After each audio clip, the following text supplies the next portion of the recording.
Assalamualaikum warahmatullahi wabarakatuh. Perkenalkan, nama saya Rizka Aida Putri dari tingkat 1 Kebidanan. Baiklah, di sini saya akan menjelaskan tentang anatomi pernapasan. Sistem pernapasan yaitu sistem yang membawa oksigen melalui jalan napas kemudian ke alveoli, yang kemudian akan mengalami difusi ke darah untuk ditransportasikan. Kemudian yaitu fungsi dari sistem pernapasan yaitu 1. Mengeluarkan karbon dioksida yang terjadi sebagai sisa dari metabolisme, kemudian dibawa oleh darah ke paru-paru untuk dibuang. Yang kedua yaitu melembabkan udara. Yang ketiga, mengambil oksigen yang kemudian dibawa oleh darah ke seluruh tubuh atau sel-selnya untuk mengadakan metabolisme. Kemudian di sisi lain ada saluran pernapasan. Saluran pernapasan adalah bagian tubuh manusia yang berfungsi sebagai tempat lintasan dan tempat pertukaran gas dalam proses pernapasan. Saluran pernapasan dibagi menjadi dua, yaitu 1. Saluran pernapasan bagian atas. Saluran pernapasan bagian atas terdiri dari 1. Hidung, 2. Sinus paranasal, 3. Nasal cavity, 4. faring, 5. laring. Yang kedua yaitu saluran pernapasan bawah terdiri dari 1. bronkus, kedua bronkeolus, ketiga alveoli, keempat trakea. Baiklah, bisa dilihat di gambar di atas, itu adalah letak dari saluran pernapasan. Baiklah, yang pertama kita akan menjelaskan tentang hidung. Hidung adalah organ penciuman yang terletak di tengah-tengah wajah. Tubuh bisa mendapatkan oksigen melalui organ hidung yang menangkap udara. Selain berfungsi menangkap udara, hidung juga berfungsi sebagai indera yang bisa menangkap aroma dan membersihkan udara luar yang masuk.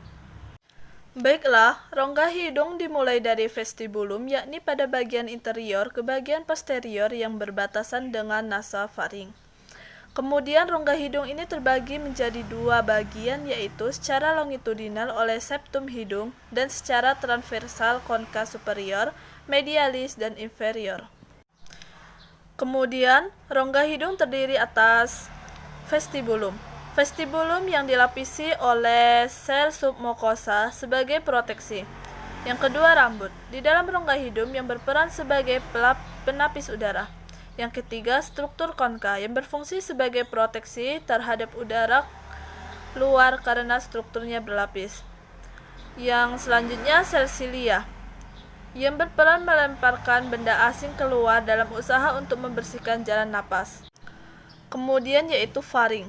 Faring yaitu bagian belakang dari rongga hidung dan rongga mulut, terdiri dari nasofaring, bagian yang berbatasan dengan rongga hidung, orofaring, bagian yang berbatasan dengan rongga mulut, dan laringofaring, bagian yang berbatasan dengan laring.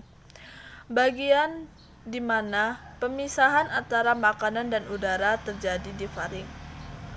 Fungsi faring ini sendiri, permukaan nasofaring ditutupi oleh epitel kolumnar berlapis semu. Ini adalah epitel yang sama yang ditemukan di rongga hidung dan mekanisme sekresi lendir yang sama dari sel goblet di epitel untuk menyaring, menghangatkan, dan melembabkan udara yang dihirup terjadi di sini. Di orofaring dan laringofaring, permukaannya dilapisi dengan epitel squamosa berlapis non-keratin yang diperlukan karena terkena makanan yang bergerak melalui lorong. Kemudian yaitu laring. Fungsi utamanya yaitu sebagai alat suara. Yang kedua, dalam saluran pernapasan sebagai jalan udara. Kemudian, fungsi laring. Lapisan mukosa bersilia laring bermanfaat untuk menghilangkan partikel asing dan untuk menghangatkan dan melembabkan udara yang dihirup. Kemudian pada saat makan, bagian belakang lidah yang bergabung ke puncak laring mendorong ke atas memaksa epiglotik untuk menutupi glotis, mencegah makanan atau benda asing masuk laring.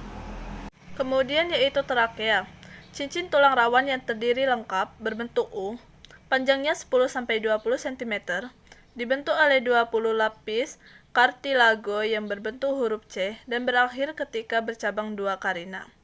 Bagian yang tidak berkartilago disebut trakea membranosa, berada di posterior. Pada ketinggian vertebra thoracalis 4, trakea bercabang 2 di karina menjadi bronkus utama kanan dan kiri. Di atas tempat masuknya bronkus utama, kedua cartilago bertemu membentuk cincin sempurna, tidak hanya C melainkan O. Kemudian yaitu bronkus. Bronkus bukan merupakan pipa yang kaku, tetapi bronkus berupa saluran dari otot dengan inervasi vagal yang dapat membuatnya berdilatasi dan berkontraksi sebagai respon terhadap rangsangan neurohumoral dan kimia. Kemudian yaitu bronkeolus. Secara fungsional, bronkeolus dibagi menjadi dua bagian, yaitu yang pertama bronkeolus non-respiratorius, di mana tidak terdapat pertukaran gas. Terus, bronkeolus respiratorius, di mana terjadi pertukaran gas bersama dengan ductus alveolaris dan saccus alveolaris. Kemudian yaitu alveoli. Alveoli adalah tempat pertukaran oksigen dan karbon dioksida. Alveoli kemudian menyerap oksigen dari udara yang dibawa oleh bronkeolus dan mengalirkannya ke dalam darah.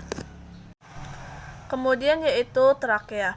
Fungsi trakea dalam sistem pernapasan cukup penting, yaitu mengalirkan udara dan menuju paru-paru.